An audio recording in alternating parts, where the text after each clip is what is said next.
അങ്ങനെ കാത്തിരിപ്പിന് അവസാനമായിരിക്കുന്നു എന്ന് തന്നെ പറയേണ്ടി വരും. അങ്ങനെ ബ്ലാസ്റ്റേഴ്സിന്റെ പുതിയ സ്ട്രൈക്കർ, ബ്ലാസ്റ്റേഴ്സിന്റെ അവസാന വിദേശ സ്ട്രൈക്കർ അങ്ങനെ കൺഫേം ആയിരിക്കുന്നു എന്ന് തന്നെ ഇപ്പോൾ വ്യക്തമായിരിക്കുകയാണ്. കേരളവിൻ്റെ എഡിറ്ററായ ആശിഷ് നെഹി ഇന്നത്തെ ലൈവിലാണ് ഇക്കാര്യം ഇപ്പോൾ വെളിപ്പെടുത്തിയിരിക്കുന്നത്. അദ്ദേഹം പറഞ്ഞിരിക്കുന്നത് ഇപ്രകാരമാണ്: കേരള ബ്ലാസ്റ്റേഴ്സിന്റെ പുതിയ സ്ട്രൈക്കറെ ഇപ്പോൾ ഫൈനലിസ്റ്റ് ചെയ്തിട്ടുണ്ട്. എന്നാലും താരം 2 ദിവസത്തിനുള്ളിൽ തന്നെ ബ്ലാസ്റ്റേഴ്സിലേക്ക് എത്തും.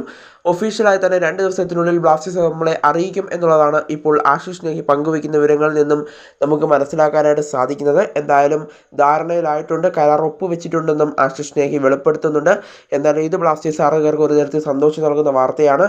എന്നാലും ബ്ലാസ്റ്റേഴ്സ് ആരാധകർ കണ്ണിൽ എണ്ണയൊഴിച്ച് കാത്തിരിക്കുകയായിരുന്നു കേരള ബ്ലാസ്റ്റേഴ്സിൻ്റെ പുതിയ സ്ട്രൈക്കറിൻ്റെ അപ്ഡേറ്റിനായി. എന്നാലും ആശിഷ് നെഹി ഇപ്പോൾ ആ അപ്ഡേറ്റ് പങ്കുവെച്ചിട്ടുണ്ട്. ഉടൻ തന്നെ മാർക്കസ് മുർഗലാവോയും ആ അപ്ഡേറ്റ് പങ്കുവയ്ക്കുമെന്നുള്ള പ്രതീക്ഷയിലാണ് നമ്മൾ ഓരോരുത്തരും കാത്തിരിക്കുന്നത്. എന്തായാലും ബ്ലാസ്റ്റേഴ്സിൻ്റെ പുതിയ സ്ട്രൈക്കർ അങ്ങനെ 2 ദിവസത്തിനുള്ളിൽ ബ്ലാസ്റ്റേഴ്സിലേക്ക് എത്തുമെന്നുള്ള അപ്ഡേറ്റാണ് ഇപ്പോൾ ആശിഷ് നെഹി പങ്കുവച്ചിരിക്കുന്നത്. എന്തായാലും പുതിയ സ്ട്രൈക്കർ ആരാണെന്നറിയാൻ നമ്മൾ ഇനിയും കാത്തിരിക്കേണ്ടതുണ്ട്. എന്തായാലും ഇനി ഏകദേശം 2-3 ദിവസം അത് മാത്രം മതി ഇനി നമുക്കൊന്ന് കാത്തിരിക്കാൻ.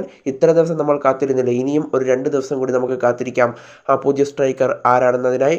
എന്തായാലും ദിമിയുടെ റീപ്ലേസ്മെൻറ്റായി എത്തുന്ന സൈനിങ് മികച്ച സൈനിങ് തന്നെ ആയിരിക്കും. എന്തായാലും ദിമിക്ക് ബ്ലാസ്റ്റേഴ്സിന് വേണ്ടി ആദ്യ ഗോൾഡൻ ബൂട്ട് നേടാൻ സാധിച്ചു. അതുപോലെ തന്നെ ദിമിയുടെ പകരക്കാരനായി എത്തുന്ന ഈ താരത്തിനും ബ്ലാസ്റ്റേഴ്സിന് വേണ്ടി ഗോൾഡൻ ബൂട്ട് നേടാൻ സാധിക്കട്ടെ എന്ന് തന്നെ നമുക്കിപ്പോൾ ആശംസിക്കാം.